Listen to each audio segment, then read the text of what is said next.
Hey, Mandy, Hello. how are you? I'm good. Good. How Well, are you? I'm okay. It looks like you may be the only one who came back for more punishment.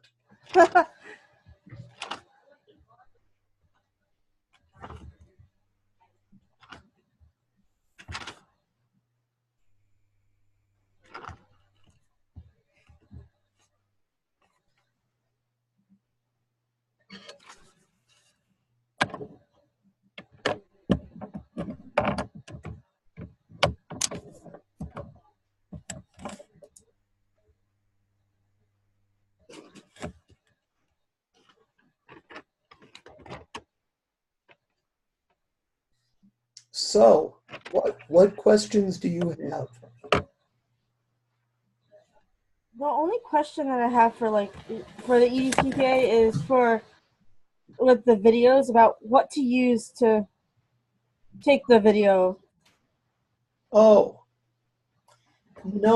I would suggest that you get really friendly with your techie guy at school. Um, and have them help you. It can be taken by anything. Okay. I mean, you can do it on your cell phone. You can do it however you want. It just needs to be easily understood. So you may want to make sure you have something with a microphone, maybe a plug-in mic that you Okay. can keep like on the table with you or something like that. So as I said before, I am not a techie. Uh, I'm pretty good with stuff, with technology, but I grew up in the non-technological age. We didn't even have cell phones, and we didn't miss them. Yeah. So now I wouldn't leave the house without a cell phone. But yeah, so anyway, that's what I would consider doing. Your techie person there may be able to help you with figuring out what to use and stuff like that. And then you'll need someone to hold the camera or to put the camera down somewhere so that you can't record and teach at the same time. Okay. Do not do that. Yeah, I'm not. That's like directing your own movie. It's been done, but not often well. Well, maybe Orson Welles. Anyway, hello, Pam. Pam is almost here.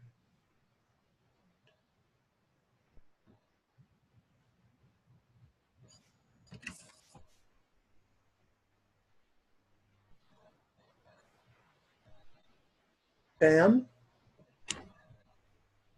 Hello?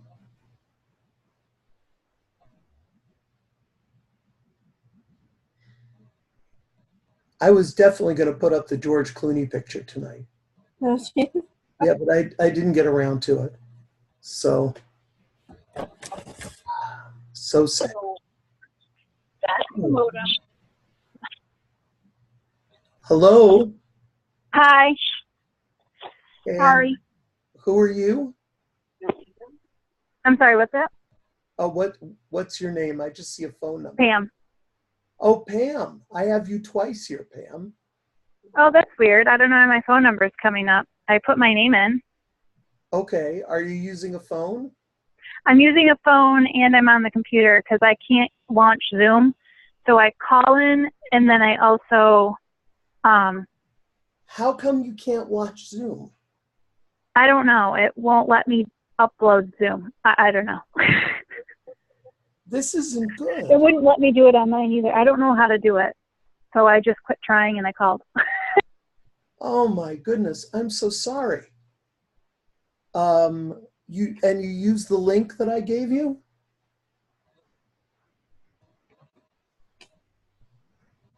Maybe your computer. Hello? Mandy? Yes. Pam disappeared. Oh, jeez. I think it was the aliens. Oh, no. Took another one.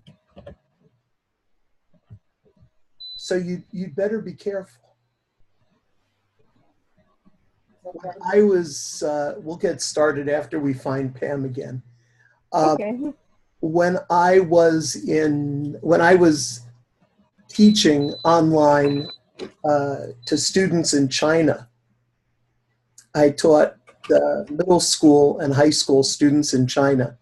Every so often, a Chinese person would kind of look in, stay for a few minutes, and then leave.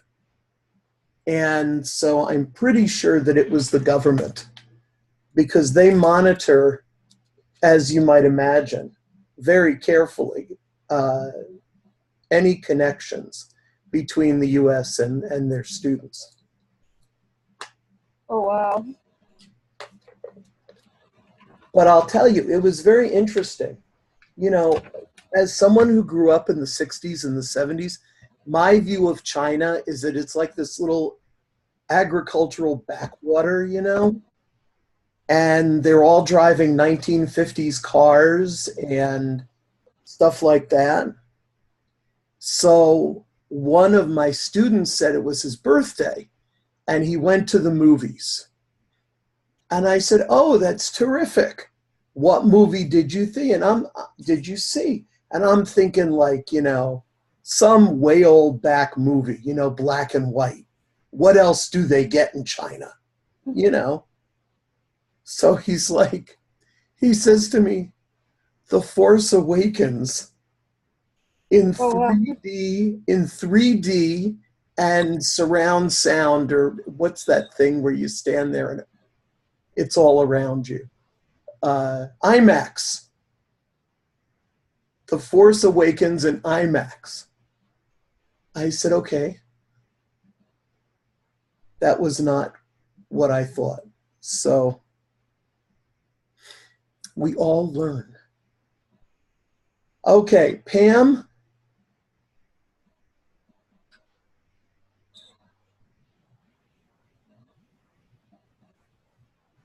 I don't think Pam is here yet. Let's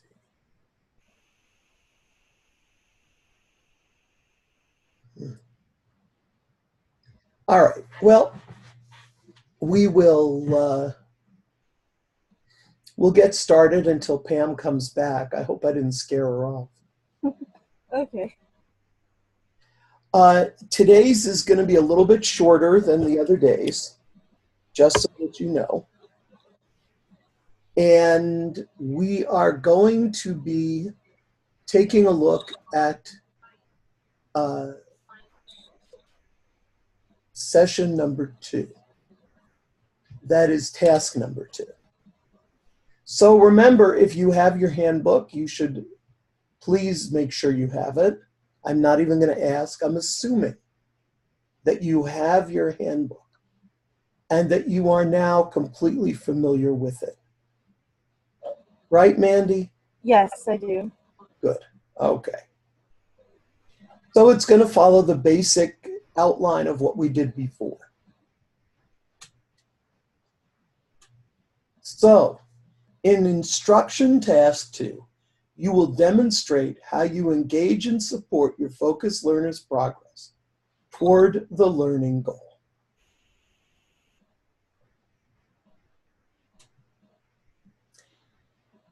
Instructing and engaging the focused learner.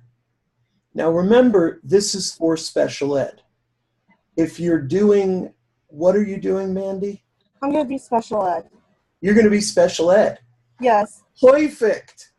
because I'm working right now in a special ed summer school program right now, and I'm going to be doing special ed as my second placement. Okay, very good. So this pertains to you. I think Pam is here somewhere, but I'm not entirely sure because her name is still up. So, okay. So for task 2, we're going to do, what do you need to think about? What do you need to do? What do you need to write? How will the evidence of your planning be assessed? And the instructional rubrics. Shouldn't say planning rubrics. What do I need to think about? How does the learning environment demonstrate respect for and rapport with all learners, including the focused learner, enhance progress towards self-determination, and support engagement in learning? How do the strategies engage and motivate your focused learner? How are you connecting new learning to the focused learner's prior knowledge, skills, and personal, cultural, or community assets? So now these are things that we talked about in planning session 1, where we talked about the task 1 of planning for your edTPA. Here, you're going to have to show all of these things in your learning environment. So that's why, Mandy, you should begin to look at who you're going to work with, maybe even towards the end of your first session or maybe towards the middle. Okay. You know what I mean? Yes. So if you're going to be in the same school, I don't know if you are. Yes, I am. Okay. Then it should be relatively easy for you to say to your mentor teacher, can I spend a couple of hours down in special ed? And you'll get a sense of who these kids are. And you can tell her it's for your edTPA.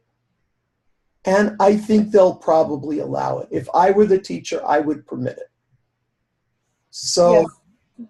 that way you can start to get a jump on what you're going to be doing. In any case, so you're only going to be working with one focused learner, and you want to separate that learner from the general population. So don't teach a whole group that your focused learner is in. Work with your focused learners separately. It is much easier. Okay. Okay? Yes. How are you using strategies and materials to scaffold instruction or otherwise support the focused learner? So the materials that you established, that you decided to use in your planning task, you're going to be using now in your instructional task. How does it work? Okay? How will your strategies help to developmentally to help the student to learn? And notice you're going to see this word a lot now, self-directed learning strategies. Okay? So what you're going to find is that you don't just want the student to be able to do the learning objective with you. You want that student to be able to work independently. In other words, can the student find the student's own mistakes and correct them without any prompting from you? Can the student do something without any mistakes? Do you see what I mean? Yes. Hi, Pam. Hi, I'm sorry. No, that's okay. You're now here 3 times. My phone cut out on me, and then I had to re-get in it. Sorry. I'm so sorry. It is not a problem, Pam. We did start a little bit without you. That's okay. I figured you would have, and the computer I was on crashed, and then I'm so sorry. Well, it's been a nightmare. We kind of thought that you were abducted by aliens, but yeah, but I'm on a different phone and a different computer, so hopefully now I am good. Very good. Okay. Well, Mandy, I guess she was not abducted by aliens. I was not. All right. So what you're going to see here is, you develop the rapport. How are your strategies going to engage and motivate your focused learner? So the stuff that you planned in task 1, which, by the way, is up in the PAST room under Zoom, the Zoom forum. So if you missed it, you can see it there. But now you're going to find more and more emphasis on self-determination and independence. So your goal is not just that the student can do these things while you're helping them, but can the student meet the objectives by themselves? Pam, what are you going to be teaching? For my student teaching, I'm going to be doing general education classroom first and then the special ed classroom second. Okay. Were you on the other night? Yeah, you told me to do the special ed. That's right. edTPA. All right. Sorry about that. I have been doing 3 or 4 weeks worth of these Zoom meetings. That's okay. I just don't remember anymore. It's also because I'm very old. I tell the kids that I'm 557. For some reason, they don't believe me. Not even my special ed kids believe me. Okay. I also told them I'm Santa Claus. What do I need to think about? How are you using strategies and materials to scaffold instruction? Okay. We just talked about this a little bit. And that means make sure that everything that you're doing adds to the learning goal. Don't do things just for the sake of doing them, okay? So if you're working with a special ed kid on math, by the way, this is my feeling about worksheets in general. You give a student a worksheet with 50 math problems on it. Well, you know what? The student could probably tell you whether or not they understand after the first 10. So why make the student do those other 40? Do you see what I mean? Yeah. Make sure that everything has a purpose. And if you find that something in your plan does not have a purpose, does not move the student closer to your learning goal, then don't do it. You'll have to explain why you took it out in your commentary, but they're not going to mark you down for changing your lesson plan. As I mentioned last time, lesson plans are not written in stone, and stuff happens when you're in a classroom. You know, what you plan for is often not always what happens, right? You get in a classroom and you never know.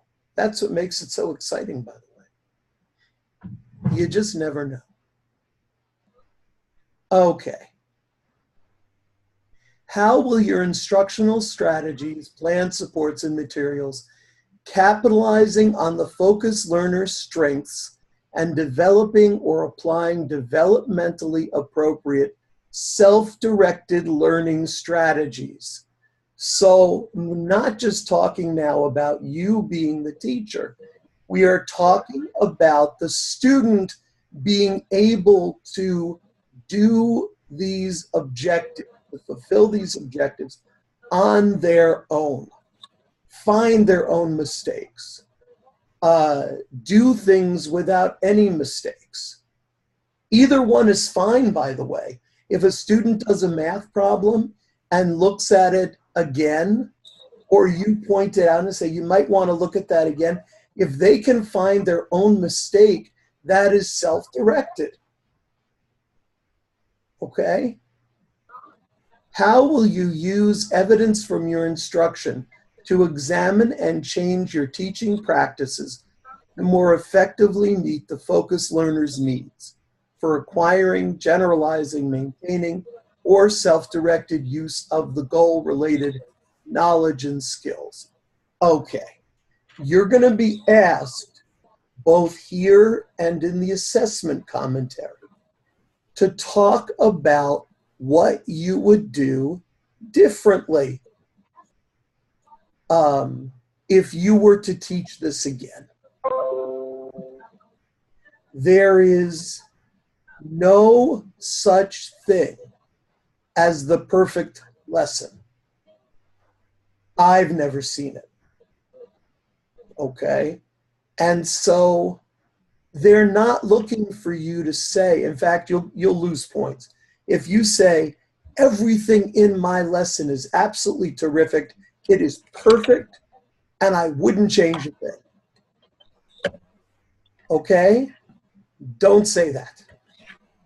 If somebody wrote that to me, frankly, in any of the courses I teach, I just finished teaching curriculum and instruction, where I'm sure you all took it, right?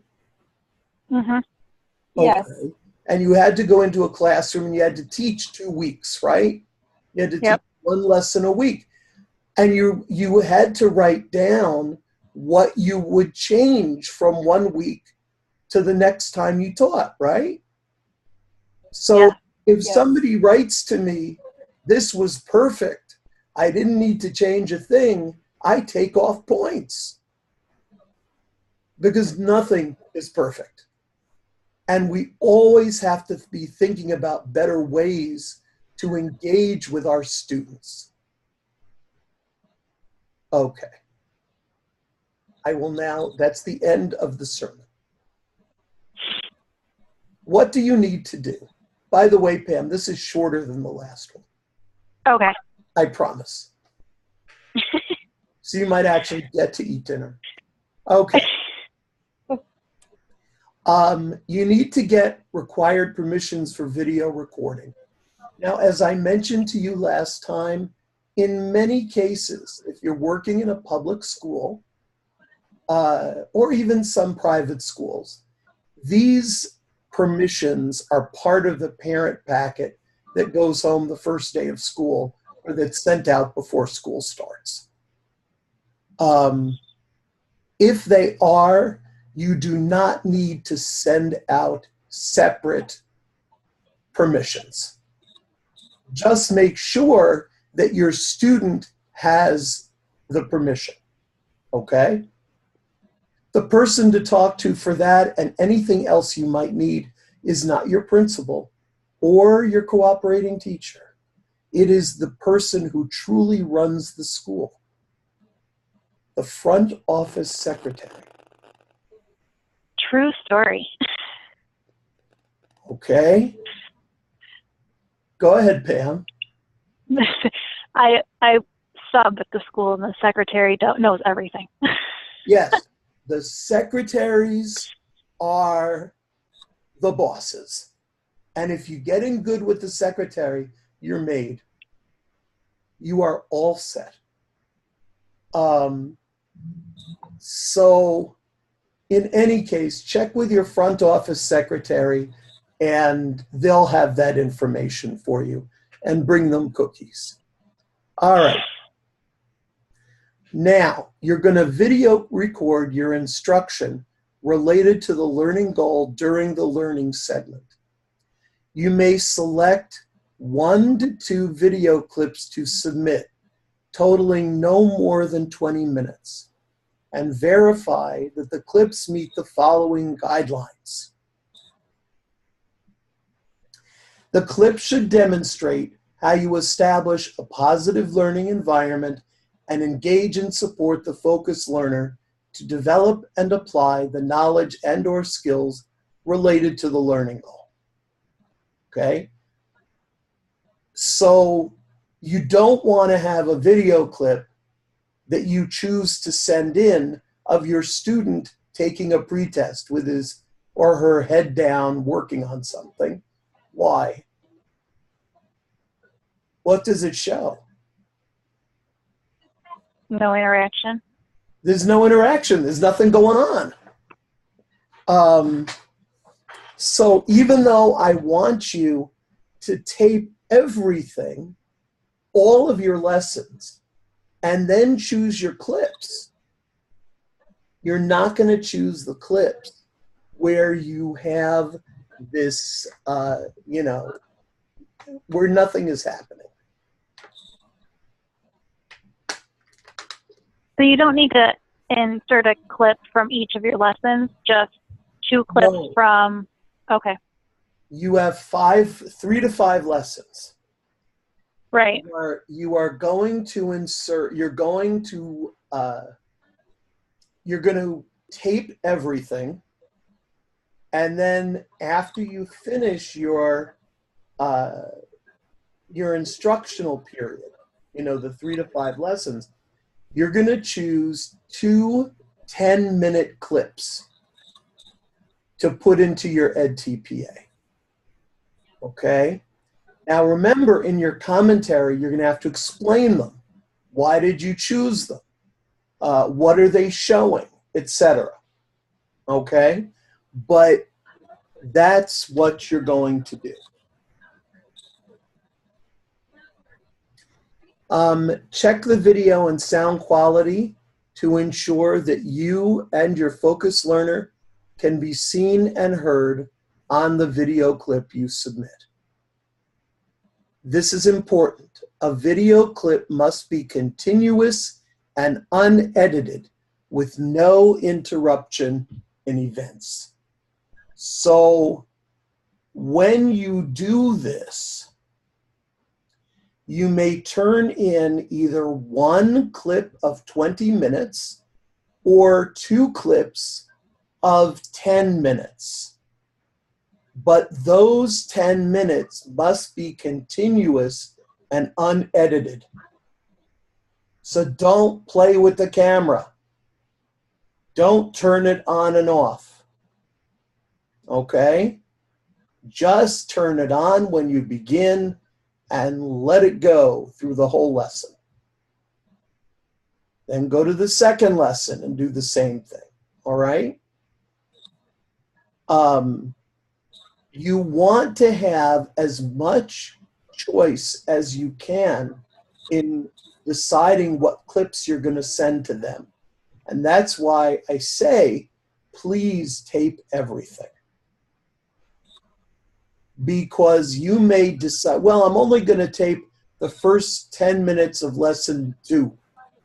And then all of a sudden something happens in lesson 3 and lesson 5 and you can't use it because you don't have it. Okay? So tape everything. Do not send more than 20 minutes worth of tape. I had a student, the whole thing was thrown back at her because she sent in all of her tapes. Each one was 45 minutes apiece. Think about the scorer. He is not going to watch hours and hours of you teaching.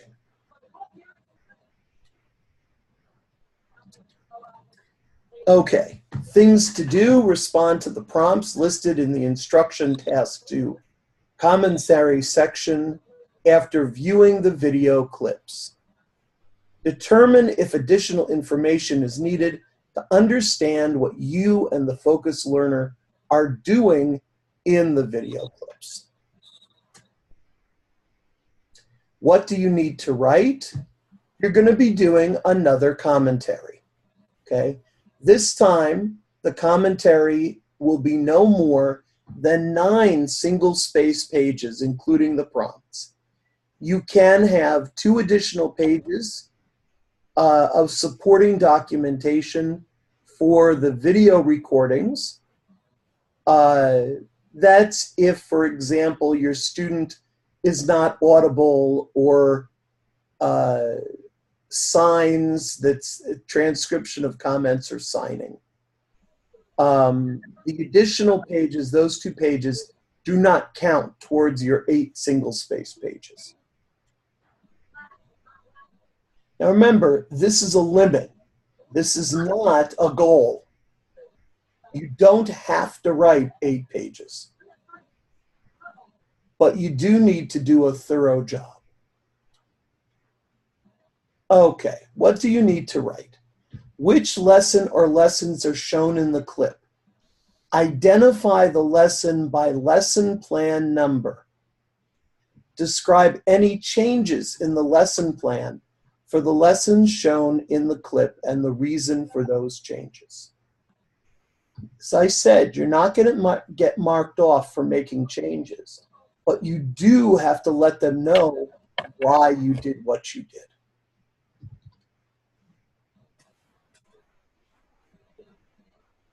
Okay. Provide any additional information needed to understand the learning environment or the interactions seen in each clip.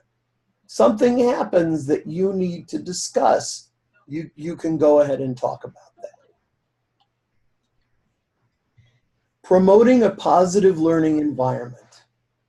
Refer to scenes in the video clips where you provided a positive learning environment. Describe how you demonstrated respect for and rapport with your focus learner. Describe how you provided a positive learning environment that both supported and challenged your focus learner in relation to the learning goal, moving the focus learner towards self-determination. Okay?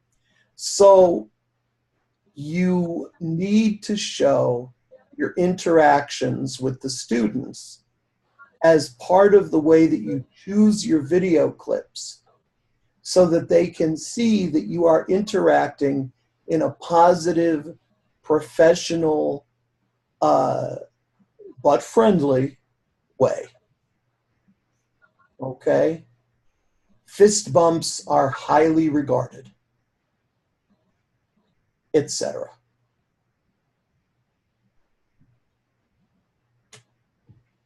Okay, engaging and motivating the focus learner. Refer to examples from the clips in your explanations. For group instruction, you may refer to interactions with other learners if you need to do that. Explain how your strategies engaged and motivated the focus learner to develop and apply the knowledge and skills related to the learning goal. Describe how your instruction linked the focus learner's prior learning and personal, family, cultural, and/or community assets with new learning related to the learning goal. Describe the strategies you use to move the focus learner toward independently initiating and/or maintaining active engagement in learning tasks related to the learning goal. All right, you know what this all comes down to, this whole thing here? Differentiation and active learning. Show that you have differentiated your teaching to take into account your students' prior learning, where they're coming from, what they're doing, etc. Okay? And then make sure that your lessons are engaging. Make sure they're fun. Again, don't use these kinds of lessons that are predominantly based on worksheets. Have the child doing something. Kids love to do stuff. Whether it's using manipulatives to help with counting, or whatever you can think of in your setting, that's what you want to do. And again, remember here, we've added this focus since the last task, and that is we want the learner to be able to work independently. Can they do it without prompting from you?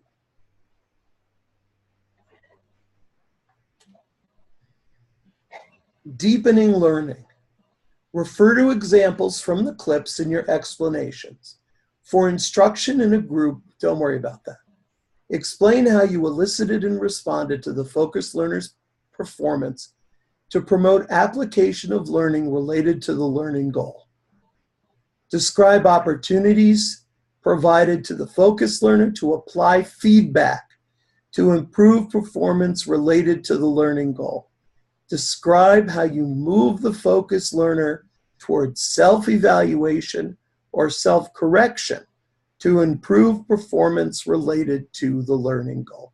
So this is basically the same as before, but here it's regarding feedback. You need to provide feedback to your student. Now it needs to be holistic feedback. In other words, just marking a paper with a red pen and handing it back to the student and saying, well, do it again. Is that holistic feedback? No. No, of course not. You didn't tell the student what they did wrong. You didn't work with the student to try it again, and never use red ink. Did I tell you that last time? Mm-mm. No? I don't remember it. You remember it? I don't remember it. Oh, okay.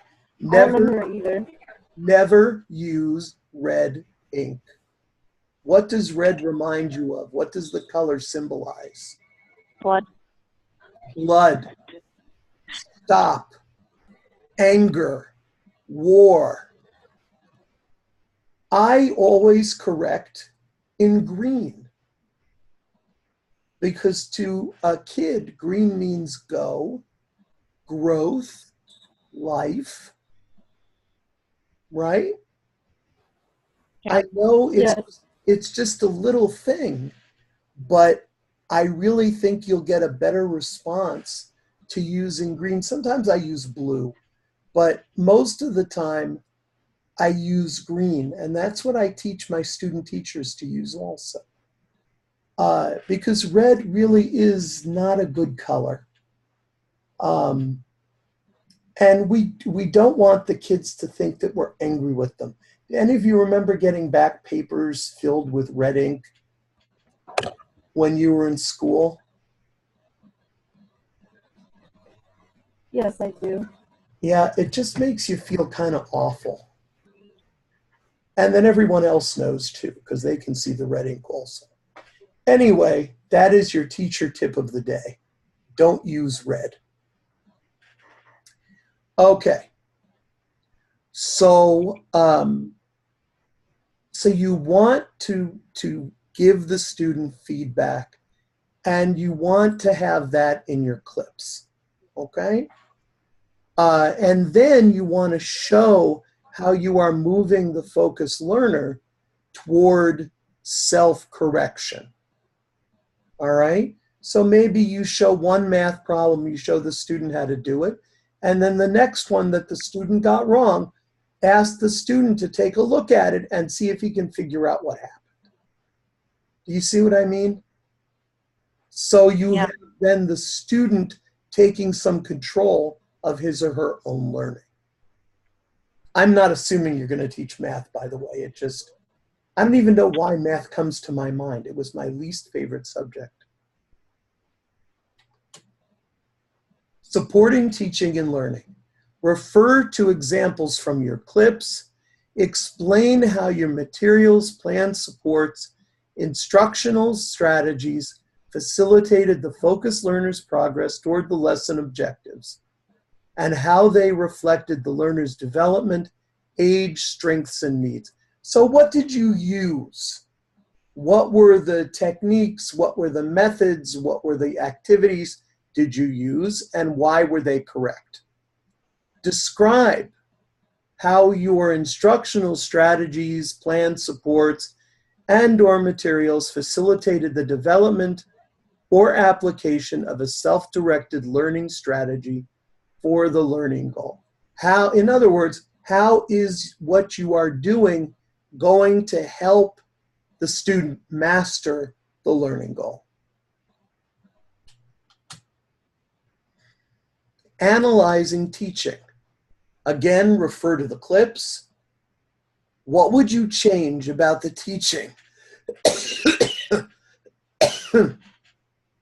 seen in the clips to better support or extend the focused learner's performance, and/or move the focused learner toward maintain, generalized, or self-directed use of knowledge and skills related to the learning goal? All right, so as I said before, I won't make a big deal about it again. What would you change in your teaching? And why do you think these changes would improve the learning of the focused learner?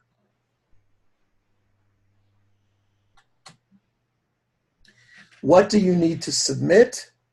The video clips and the instruction commentary. And here we have our rubrics. I told you this was shorter tonight. I think it's shorter. Oh yeah, listen, we're 15 minutes ahead. Remember, level 3 is where they're going to start. Please take time to look at these in your handbook. And make sure you have them in front of you when you do your writing.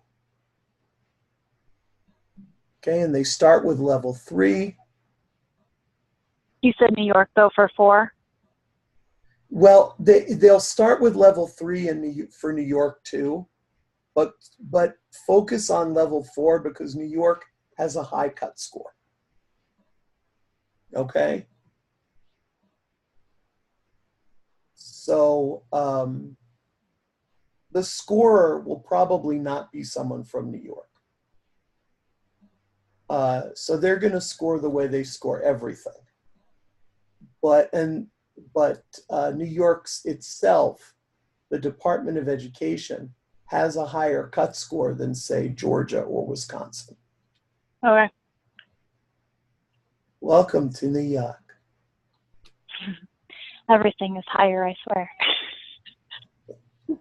Rubric 8, deepening learning.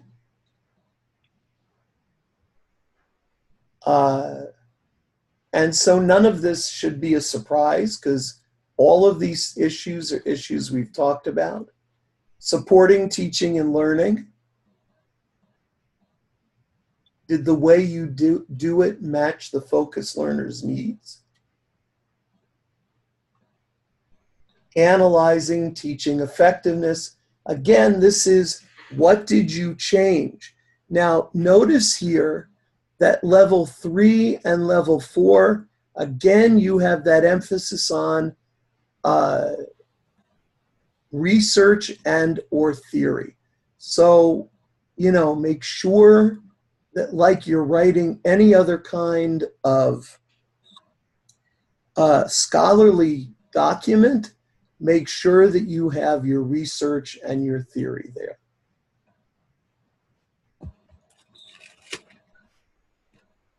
Okay, this is important. Professional responsibilities.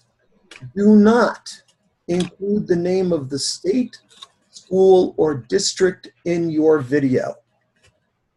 Use first names only for all individuals appearing in the video.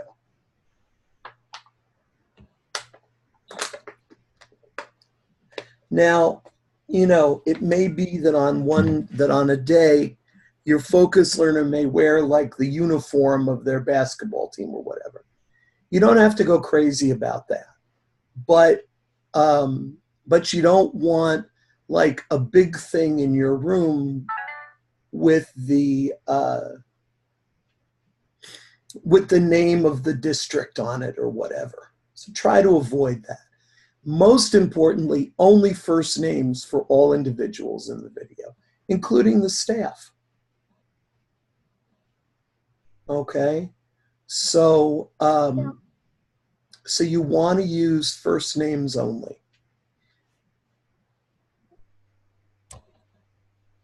If you this is Miss Iris or Principal Sandra or something like that, if you want to give them their due, so it's not all on a first name basis if you're not comfortable with that.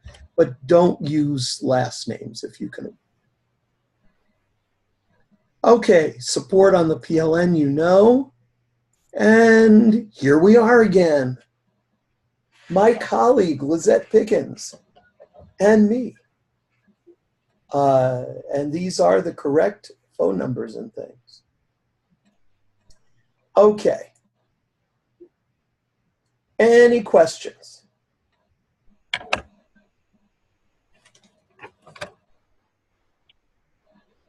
No, none over here. Okay. I think I'm good. Very good. Again, the next time that we'll meet is on Sunday evening. And I will put this up in the PASD forum tomorrow. Okay, well, have a very good evening. May the force be with you. And we will talk again. Okay, good night. Good night. All right, bye. Bye.